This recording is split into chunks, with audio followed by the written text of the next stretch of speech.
Pois bem, meus amigos, bom dia de novo, né? E vamos lá, todos acreditamos que um pouquinho de história faz bem, não é verdade? Não faz mal, não. Então, nós vamos discutir aí o que seria o segundo tópico acerca das vacinas do e no Brasil. As doidas e doídas vacinas na história desse país, né? Repito, seria uma pretensão de abordagem cientificista sob o ponto de vista médico, clínico, de diagnóstico, absolutamente não. E repito, nenhuma pretensão de esgotar isso, né? Pelo contrário, colocando um debate, colocando as informações, para que nós possamos ir ruminando, discutindo, conversando, amadurecendo, não é assim? Pois então, vamos lá. Nós discutimos sobre a radicalização das posturas da vacina compulsória, a necessidade ou não da vacina compulsória, enquanto uma necessidade coletiva e social, e versus aqueles que defendiam uma postura de liberalidade individual, querer vacinar-se ou não. Só que nós vamos avançar, nós vamos para a República agora, onde as coisas são mais calientes, as coisas são mais politizadas, as tensões de classe aparecem, não é verdade? Bom, lembremos de uma coisa básica, sem a qual todo o resto fica difícil de entender. A nossa república é erigida, é construída por um consórcio de militares positivistas associados a uma oligarquia cafeira puxada pelas paulistas, né? Que se embebeda daquela visão etnocêntrica, daquela visão evolucionista, daquela visão positivista, daquela visão produtivista, daquela visão higienista, né? Perceba que essa gente em consórcio construiu uma pseudo-modernização para o Brasil, onde, na verdade, a ideia do higienismo é predominante. Portanto, não cabia nelas os que etnicamente significavam o não branqueamento, significavam a não europeização, significavam o não discurso da modernização pelo verniz. Portanto, índios, negros, caboclos, cafusos, mulatos e mamelucos não cabiam nessa nova ordem. Até porque a ordem era clara, e Afonso Pena deixa isso claro, inclusive, no governo dele. A ordem era o embranquecimento da raça. O deixar algo em torno de 1.500.000 negros na sarjeta, ele não é um acidente de percurso, não é um erro, não é um descuido, era um projeto de extermínio étnico. Essa é a grande questão. Como eu não tenho dúvida que algumas políticas hoje no mundo, elas não são políticas que acidentalmente acabaram dando errado, pelo contrário, elas perseguem isso. Em lugares não tão distantes de nós aqui no Brasil. Não é verdade? Bom, portanto, perceba bem, o Rio inaugura-se como capital da moderna república, só que o Rio tinha um problema muito sério, né? Principalmente no que era o cartão postal do Rio de Janeiro, que era a porta de entrada no Rio de Janeiro, que era a região portuária e a região central do Rio de Janeiro. A Praça 15, Catumbi, Gamboa, Saúde, Santo Cristo, Caju, Estácio, ou parte do Estácio pelo menos.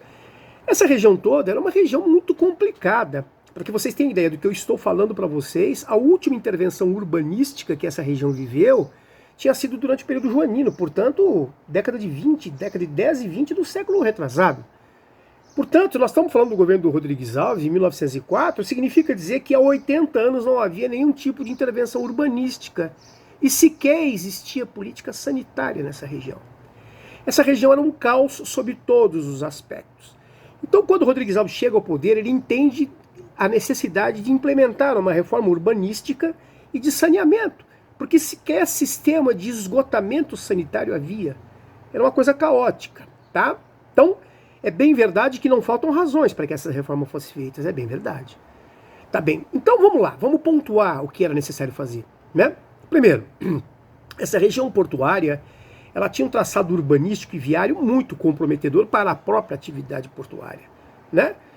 É uma região atrasada, de vielas tortuosas estreitas, com casarões fétidos ainda remanescentes do período colonial, locais sem calefação, sem iluminação, sem ventilação natural, as vielas tortuosas estreitas que impediam o escoamento da produção para exportação ou mesmo para importação, né? Além de ter toda uma arquitetura altamente comprometedora. Aí dá para vocês terem uma noção aí, tá bem? Bom, claro que isso feria de morte uma das principais atividades da economia carioca, que era exatamente o setor de serviços e ligado a isso, claro, a exportação e importação. Isso era um negócio extremamente delicado, que precisava ser visto. Uma outra coisa que existia era o seguinte: o Rio conhece 3 grandes e sucessivas ondas migratórias de negros para lá, né? De imigrantes, né? Primeiro se dá com os negros vindos do Vale do Paraíba, à medida em que a cafeicultura do Vale do Paraíba entra em decadência acentuada, 1860, 1870. Segunda dá-se logo depois da abolição da escravidão, 1888. E a terceira dá-se como consequência do fim da Guerra de Canudos, portanto a partir de 1897, né? Esses negros naturalmente acabam sendo absorvidos na zona portuária, por casarões abandonadas, que vão virar casas de cômodo, vão virar pensões, vão virar pensões, vão virar as chamadas cabeças de porcos, cortiços, enfim, formas coletivas e não muito saudáveis de habitação, mas o que era possível por uma população negra jogada à margem da sociedade de uma hora para outra. E segundo, a região portuária oferecia o próprio porto, que oferecia o quê? Fartas vagas de trabalho de baixíssima qualificação e, obviamente, de baixíssima remuneração, às quais o negro tinha que se submeter. Portanto, vai constituir-se ali, nessa zona como um todo, a chamada Pequena África do Rio de Janeiro. Ora, meu amigo, isso era tudo que a nossa oligarquia do começo da República e as velhas aristocracias do final do Império não queriam. Aquilo era o cartão postal do Brasil. O europeu que desembarcasse ali dava de cara, além da degradação urbanística, do desastre viário e arquitetônico, dava de cara com uma enorme massa de negros, num país que dizia-se em fase de embranquecimento. Então isso era para as nossas elites cortarem o pulso de horror, essa enorme concentração de negros na região. Outro grande problema sério, de dimensões humanas e com consequências econômicas terríveis, era o fato de que essa região portuária, do mangue, quero dizer, acabava sendo o depositário de tudo quanto é dejeto que a cidade produzia. Porque a inexistência de uma política de saneamento acaba fazendo com que você tenha detritos, dejetos humanos rolando a céu aberto e parando na região do mangue. Então, portanto, aquilo era um caldo de cultura para todo tipo de epidemia, não é? Você vai ver que as coisas eram muito complicadas. Para que você tenha uma ideia, para ilustrar o que eu estou dizendo para você, quando chegava o final de novembro, por exemplo, a família imperial subia, ia a serra, ia para Petrópolis, se trancafiava em Petrópolis, só descia lá para março. Ou seja, o pico de verão, ela não vivia no Rio de Janeiro. Ela não era louca de ficar exposta à doença. O movimento de atracagem de navios no cais do Porto do Rio de Janeiro caía 70% na época do verão, né? Portanto, a dimensão do desastre humanitário e as consequências econômicas que isso tinha, também tinham que ser combatidos. Muito bem, então que certeza nós concluímos isso? Primeiro, é necessária uma intervenção do Estado? Claro. Para quê? Para que desenvolva uma política de combate sanitário a essa situação caótica e para que possa implementar uma reforma urbana, paisagística, arquitetônica e viária no Rio de Janeiro.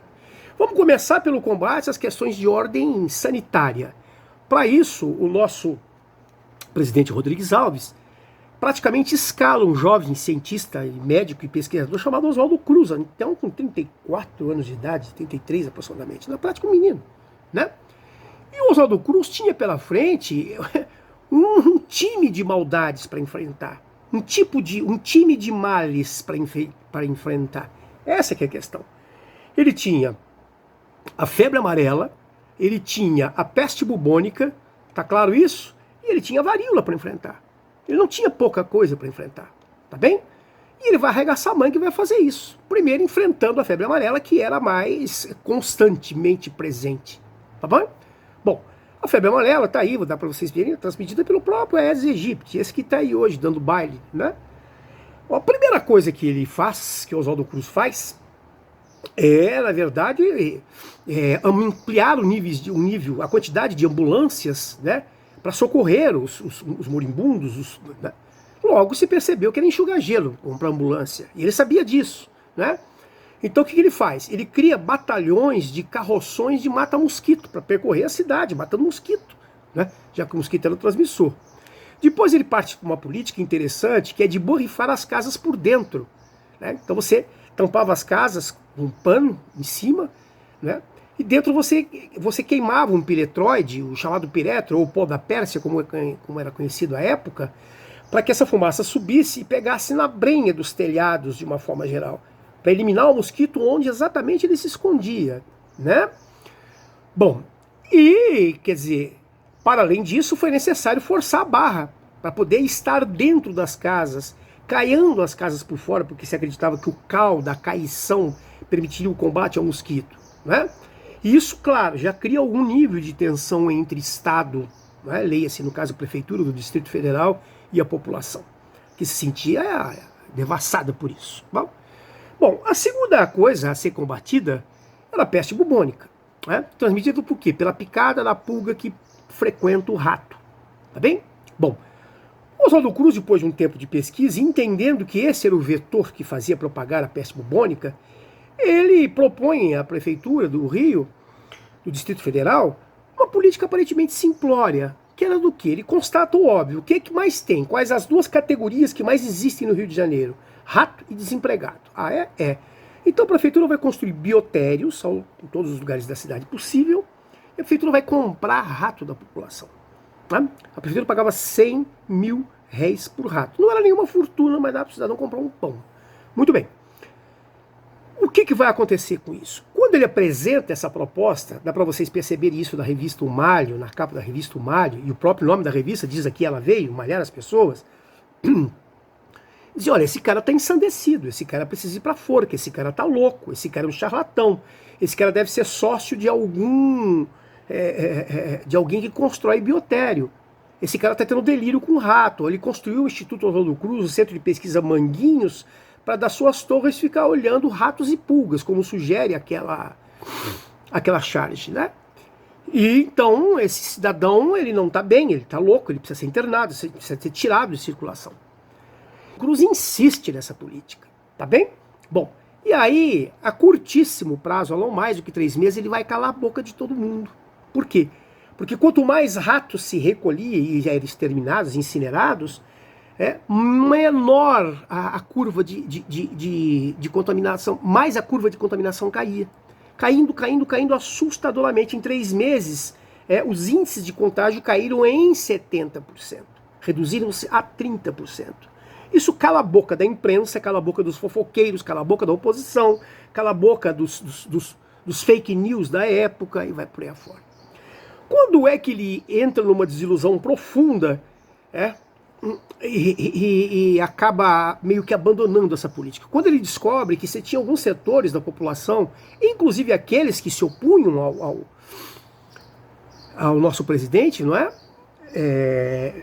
Que passaram a criar ratos e vender ratos. O maior criatório de ratos que se tinha, que criava milhares de ratos por semana, estava em Niterói, né? Nas mãos de um português notadamente opositor do governo central, né?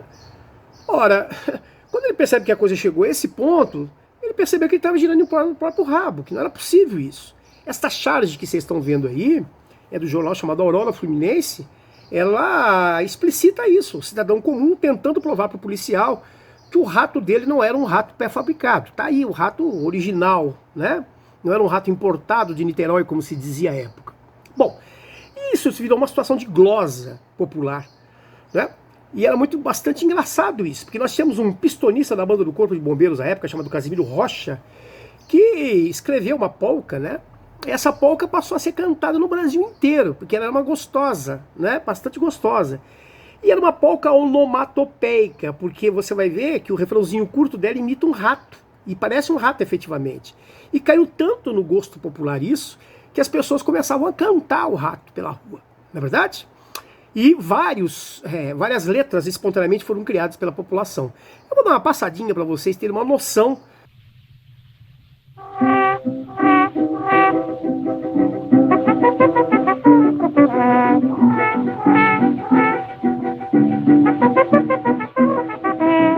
Muito bem. Tá aí então a cereja do bolo do aspecto da diversão do negócio, né? De uma diversão politizada, diga-se de passagem. Muito bem. Olha, tinha a terceira inimiga agora para ser combatida, que era a varíola, né? Se as outras duas não tinham tratamento possíveis, né? Se a peste bubônica e a febre amarela não tinham tratamentos, não tinham cura possíveis, não tinha prevenção possível, clínica, né? Agora aqui você vai ter.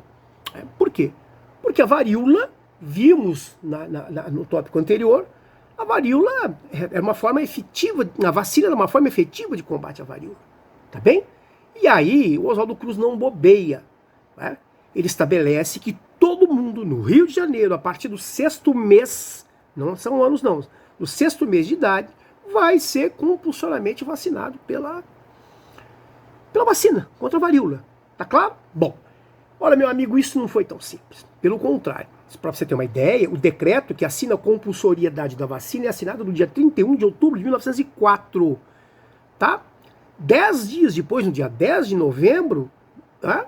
A vacina é suspensa, dado o grau de oposição, de ódio, de ira popular contra esse tipo de coisa. Né?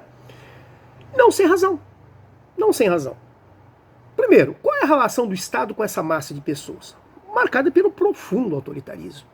Você não tinha campanha esclarecedora. Você não tinha alguém explicando como, porquê, quando, efeitos colaterais, a necessidade disso.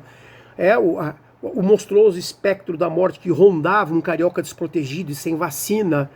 Por que colaborar? Nada disso. O Estado chega e impõe. Esse era um problema muito sério da relação do Estado oligárquico com as camadas populares. A segunda coisa é exatamente esta falta de esclarecimento. Ora, e onde não há luz, onde não há transparência, né, onde não há clareza nas coisas, você está comprando boato, fofoca, dando espaço para as tais fake news, né? E aí então todo tipo de boato, de picuinha começa a surgir. A ideia de que aquilo era invenção de branco rico ou dos doutores da sapiência, do higienismo, querendo exterminar a população, principalmente negra, cafusa, mulata, mameluca e pobre, em larga escala. Não é? Então vai se criando um clima de horror na cidade, alimentado por esse tipo de fake news. Muitos deles, inclusive, vinculados pela imprensa. Tá? O caráter policialesco e invasivo, porque não tinha essa. Quando o agente de saúde chegava na tua casa, junto chegava a polícia para impor a vacina. A dor era enorme, porque as técnicas eram muito arcaicas, não há tempo de discuti-las aqui. A falta de asepsia. Se você pegasse um cidadão com uma DST, essa agulha usada nele vai ser usada num quarteirão inteiro, numa rua inteira, num bairro inteiro. Pronto. Você contamina todo mundo por tabela. Né? E mais engraçado, e também muito importante e irônico nisso, é primeiro, o padrão da moral sexual da época. Que eu acho que essa charge aí em preto e branco deixa claro para vocês. Né? A ideia de você entrar na casa de alguém, pegar o braço da mulher, ou da esposa, ou da mãe, pegar o braço e desnudar o braço até o cotovelo, acima do cotovelo, para aplicar a vacina, ora, é como se você estivesse tirando as calças da mulher. Um negócio horrível para o padrão da época. E para os negros, ligados a religiões de matriz africana, sejam elas sincréticas ou não, era inadmissível a questão de você inocular elemento estranho ao organismo dele no organismo dele. Então tinha tudo para dar errado, tá bem? Mas Oswaldo Cruz leva a missão dele até o fim. E aí, dentro disso, uma pequena latinha de ironia, né? Essa pessoa que vocês estão vendo chama-se Pedro de Oswaldo Cruz. Olha como a ironia nos bate à porta. E olha como a história faz laços engraçados. Esse senhor que você está vendo, Pedro de Oswaldo Cruz, é ninguém mais, ninguém menos do que o neto do Oswaldo Cruz, que acabou de morrer agora no dia 8 de junho de 2020, agora, acabou de morrer de Covid. Olha que ironia, né? Mas muito bem, vamos lá ver então. O horror da vacina obrigatória era muito grande, tá? E mais uma vez a música popular no Rio de Janeiro vai criar essa possibilidade, né? Nós temos aí uma glosa, uma gozação popular em forma de versos de músicas, né? Que foram compiladas nas ruas do Rio de Janeiro, onde o povo cantava isso, né? E foram gravadas na Casa Odeon, no Rio de Janeiro, em 1904, por um grande intérprete antigo chamado Mário Pinheiro. Eu vou colocar alguns trechinhos para vocês perceberem a crítica popular por um dia. Anda o povo acelerado com horror a palmatória por causa dessa lambança da vacina obrigatória. Os manatas da sapiência estão teimando dessa vez em meter o ferro a pulso bem no braço do freguês. E os doutores da higiene vão deitando logo a mão, sem saberem se o sujeito quer levar o ferro ou não. Seja moça ou seja velho, ou mulatinha que tem visto, homem sério, tudo leva ferro que é bem como a tensão das ruas, ela vai acabar se refletindo no parlamento também, como nós vimos no final do Segundo Império. E os dois senadores que mais se opunham à vacinação compulsória eram, ironicamente, dois senadores do Distrito Federal, do Rio de Janeiro. O médico Barata Ribeiro, que é essa figura que vocês estão vendo aí, e um coronel do Exército, também senador, chamado Lauro Sodré. Né? O Barata Ribeiro, embora médico, ele se notabiliza por um discurso que tem o seguinte clímax. Vamos focar no discurso dele, olha lá. Desde o dia em que for decretada esta vacina, mandarei fechar o portão da minha casa e lá só penetrarão os vacinadores para vacinar meus filhos e netos se passarem por cima do meu corpo morto. Onde quer que me encontre, estará o esforço da minha razão, da minha ciência e da minha consciência contra a intervenção do governo nesse assunto de competência exclusiva da liberdade individual. Parece que a gente já conhece esse discurso, pessoal. Esse discurso não nos é muito estranho, não é verdade? Bom, um outro médico paulista, também senador do PRP, cafeicultor, né, chamado Alfredo Ellis, claro, ele era um defensor ferrenho da vacina compulsória e faz um discurso arrasador, do qual eu escolhi um pedaço aí, né, um fragmento. Vamos lá, para nós vermos o que é que o senador Alfredo Ellis vai dizer. Vamos lá, foco nele, vamos lá. Entendo que a liberdade individual tem por limite a liberdade e o direito da coletividade. Um cidadão não pode, recusando-se ao cumprimento de uma medida dessa ordem, constituir-se um perigo para a comunhão. Do mesmo modo que cidadão qualquer não pode criar animais daninhos que possam atacar a vida das pessoas, manter em sua propriedade focos de infecção prejudiciais aos seus vizinhos ou ter depósito de dinamite. Também não tem o direito de constituir-se um foco de epidemia, que pode muito bem irradiar-se, sacrificando muitos dos seus semelhantes.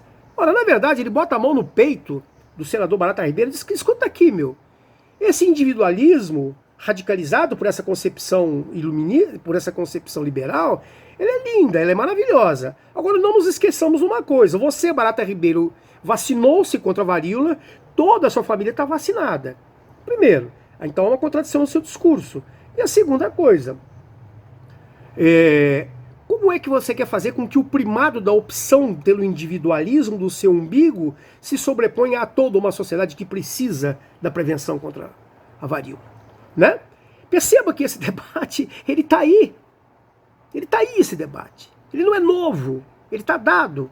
Tá? E confrontando duas concepções de mundo, de vida e de ideologia. Vamos para frente.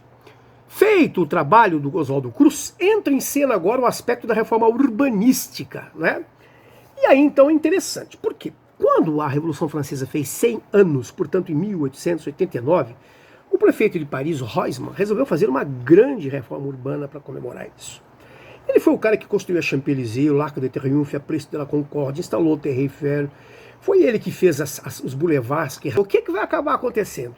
O nosso presidente da República, né, ele vai acabar descobrindo que o braço direito, né, que um dos grandes colaboradores do Haussmann era um brasileiro, carioca, engenheiro, arquiteto, paisagista, né, chamado Pereira Passos.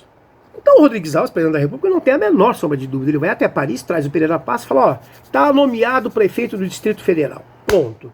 Eu quero que você faça do Rio de Janeiro a Paris dos trópicos. Né? Ora, meu amigo, era esse delírio que alimentava as nossas elites.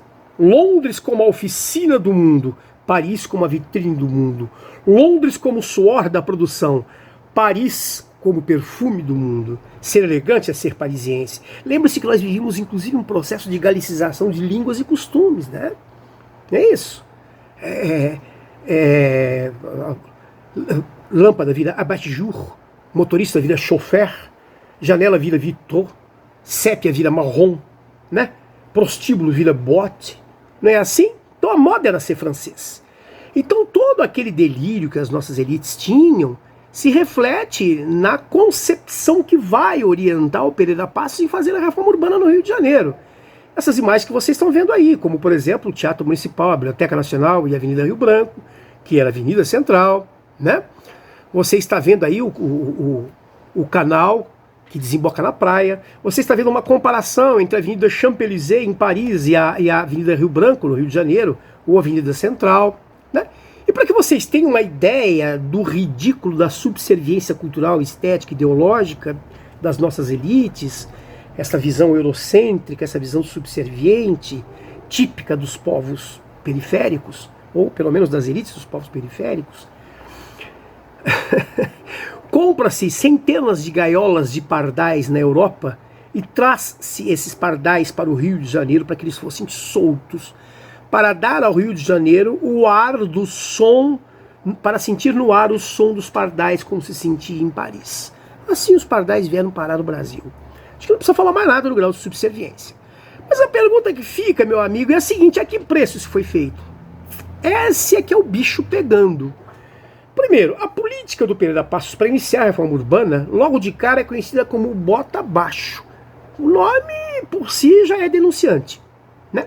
Então, a violência, a não indenização, porque, perceba bem, essas cabeças de porco, essas casas de cômodo, esses cortiços, essas habitações coletivas de uma forma geral, onde os negros, os pardos, os cafuzos, os mulatos, os mamelucos, os brancos pobres haviam se aglutinado, é isso que tem que vir abaixo, é isso que tem que ser destruído, é isso que tem que dar lugar a uma avenida que imite a Champs-Élysées de Paris.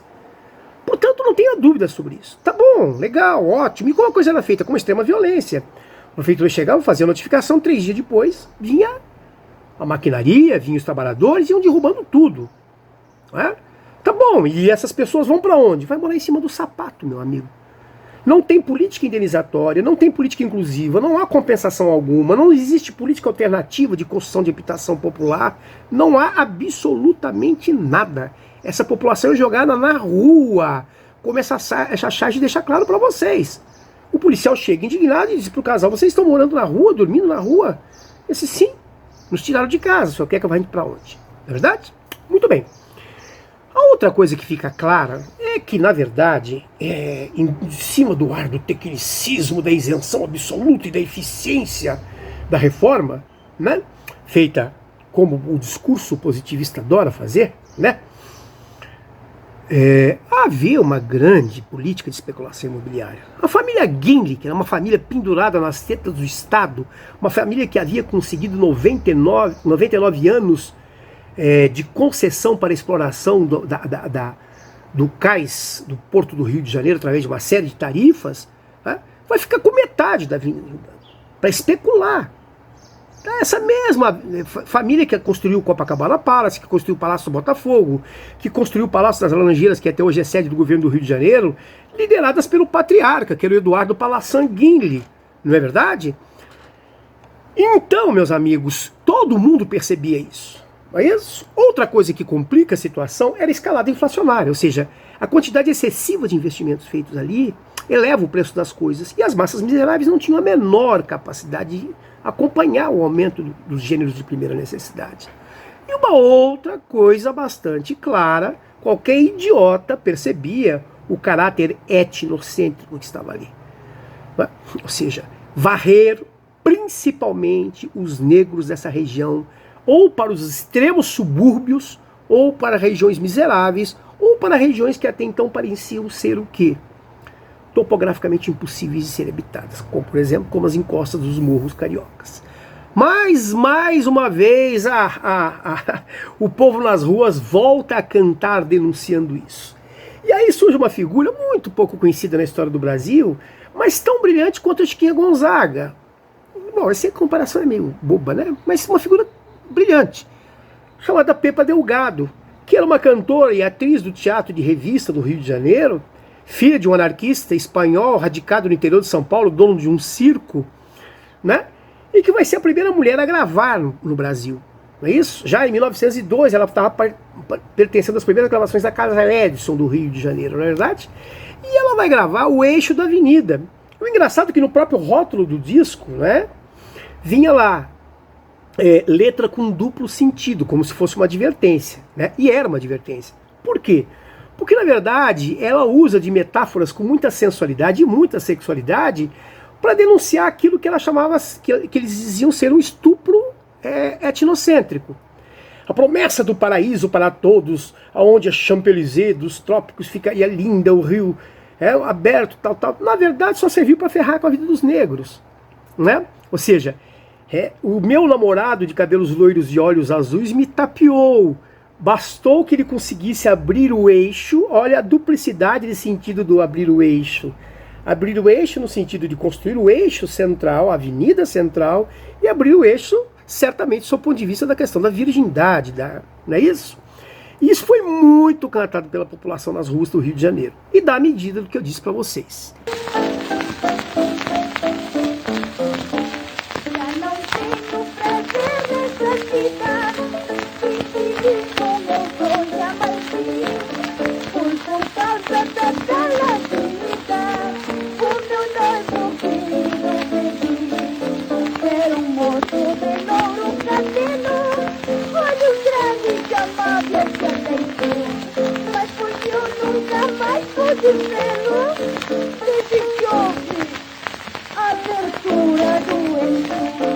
Tá bem?